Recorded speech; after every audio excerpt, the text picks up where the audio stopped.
Hello students, मैं प्राची देवांगन। आपको इससे पहली वाली वीडियो में मैंने आपको फाइनेंशियल अकाउंटिंग का मीनिंग बताया था, उसका डेफिनेशन बताया था। आज मैं आपको बताने वाली हूँ कैरेक्टरिस्टिक्स ऑफ अकाउंटिंग, लेखांकन के लक्षण, लेखांकन की विशेषताएं।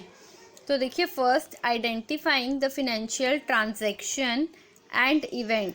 Accounting records only those transaction and event which are of financial nature. So first of all, such transaction and event are identified। मतलब identify financial transaction and event, मतलब जो ट्रांजेक्शन मनी से रिलेटेड है, ठीक है, मनी से related हैं, उनको फाइंड आउट करना। ऐसे ट्रांजैक्शन या ऐसे इवेंट्स जो मनी टर्म में, मॉनेटरी टर्म में होते हैं, उनको फाइंड आउट करना क्या होता है? अकाउंटिंग का काम होता है। वो अकाउंटिंग का नेचर है, क्योंकि अकाउंटिंग रिकॉर्ड करने के लिए, ट्रांजैक्शन को रिकॉर्ड करने के लिए हमको पता होना चाहिए कौन कौन से टर्म जो है मनी टर्म्स में हैं, कौन कौन से ट्रांजैक्शंस, उनको फाइंड आउट करना। क्योंकि जैसे कि मैंने आपको मीनिंग में बताया था, अकाउंटिंग सिर्फ मनी से रिलेटेड टर्म पर ही फोकस करता है, ठीक है। तो रिकॉर्ड करने के लिए क्या ज़रूरी है? मनी से रिलेटेड टर्म जो भी ट्रांजैक्शन है उनको आइडेंटिफाई करना। सेकेंड है measuring the transaction. Accounting measure the transaction and event in the term of money which are concern as common unit. Same है, मनी मेजरिंग द ट्रांजैक्शन। तो जो अकाउंटिंग है वो किस में कंसिडर किया जाता है? जो मनी टर्म में होता है उनको ही मेज़र करता है अकाउंटिंग।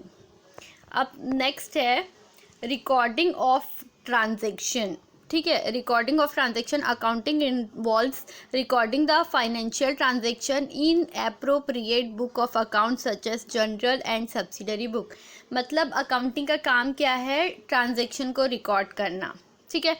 जो फाइनेंशियल ट्रांजैक्शन है, जो मनी से रिलेटेड ट्रांजैक्शन है, उनको रिकॉर्ड करना, ठीक, उनको रिकॉर्ड करना और उनको सही बुक में लिखना। जो जनरल एंट्री में जानी चाहिए वो जनरल एंट्री में, या फिर अगर हमने सब्सिडरी बुक रखी है अपने कंपनी में तो सब्सिडरी बुक में लिखना है, तो उसको उस बुक में रखना पड़ेगा। सब्सिडरी बुक में सेल्स बुक, परचेस बुक, ये सारी चीज़ें आती है। जब आगे हम पढ़ेंगे तो मैं आपको सब्सिडरी बुक, सहायक जो लेखे हैं, ठीक है, सहायक बुक जो होती है उनके बारे में मैं आपको बताऊँगी। नेक्स्ट है classifying the transaction. Transactions record in the book of original entry, general or subsidiary book are classified and grouped according to the nature and posted in the separate accounts known as ledger account। ठीक है, classifying the transaction मतलब जो भी transaction है उसको classify करना। कुछ होते हैं कैपिटल रेवेन्यू के, कुछ होते हैं कुछ होते हैं कैपिटल नेचर के, कुछ होते हैं रेवेन्यू नेचर के, तो उनको फाइंड आउट करना, ठीक है।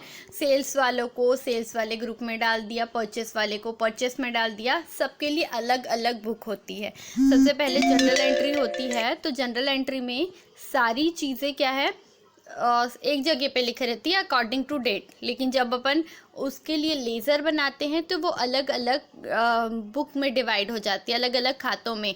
सेल्स बुक अलग रहता है, परचेस बुक अलग रहता है, तो उसके अकॉर्डिंग ही क्या किया जाता है? क्लासीफाई किया जाता है अकाउंटिंग में। नेक्स्ट है समराइजिंग द ट्रांजेक्शन, ठीक है। It involve the presenting the classified data in a manner that in the form of statement which are understandable by the users. It include trial balance, trading account, profit and loss account and balance sheet. Last में क्या करते हैं, मैं meaning में मैंने ये सबको एकदम अच्छे से क्लियर कर दिया था कि समराइज़ करना। मतलब समराइज़ करना मतलब जब जनरल एंट्री हो गई, लेज़र बन गया, उसके बाद क्या करते हैं? हम समराइज़ करते हैं, क्योंकि इतने सारे ट्रांजैक्शन एक दिन में होते हैं। इतनी बड़ी कंपनी में पूरे साल भर का कैलकुलेट करें तो हम सबको नहीं देख पाएंगे, इसलिए हम एक क्या करते हैं, एक सारांश, एक छोटा सा शॉर्ट फॉर्म तैयार करते हैं, तो वो होता है समराइजिंग द ट्रांजैक्शन। उसमें हम क्या करते हैं, उसको सारांशित करने के लिए हम ट्रायल बैलेंस बनाते हैं, ट्रेडिंग अकाउंट बनाते हैं, प्रॉफिट एंड लॉस अकाउंट बनाते हैं, और प्रॉफिट एंड लॉस अकाउंट और बैलेंस शीट बनाते हैं, ठीक है। नेक्स्ट है analysing and interpreting financial data. Result of the business are analysed and interpreted so that the user of financial statement can be make a meaningful and sound judgement.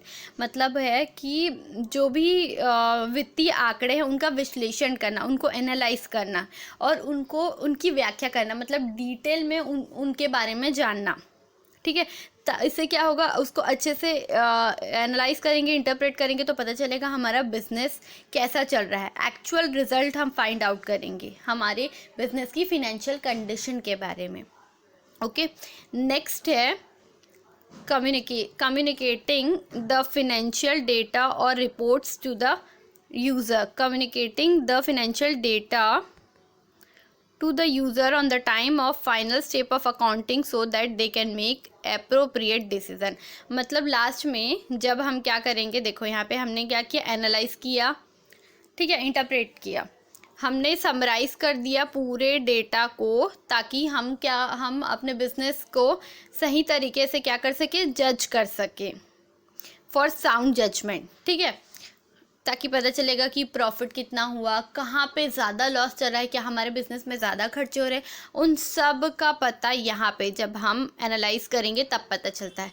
तो last में क्या होता है अकाउंटिंग में कि communicating the financial data, मतलब हम अपने जो फिनेंशियल डेटा है उनके साथ कम्युनिकेट कर सकते हैं। जैसे 2019 का जो भी ईयर में जो भी फाइनल अकाउंट बना, बैलेंस शीट बना, उसको 2020 के बैलेंस शीट से कंपेयर करेंगे, एक बैलेंस शीट को दूसरे ईयर के बैलेंस शीट से कंपेयर करेंगे। मतलब ये दोनों कम्युनिकेट कर रहे हैं, तब पता चलेगा कि इस ईयर में हमने क्या गलती की थी जो इस ईयर में नहीं करनी चाहिए, इस ईयर में इस ईयर में प्रॉफिट हुआ तो इस ईयर में लॉस क्यों हुआ। तो वो सारे रीज़न को फाइंड आउट करता है, किस वजह से ज़्यादा खर्चे हो रहे हैं या किस वजह से लॉस हो रहा है, या फिर किसी तरीके से हमको हो सकता है और ज़्यादा प्रॉफिट भी हो सकता है।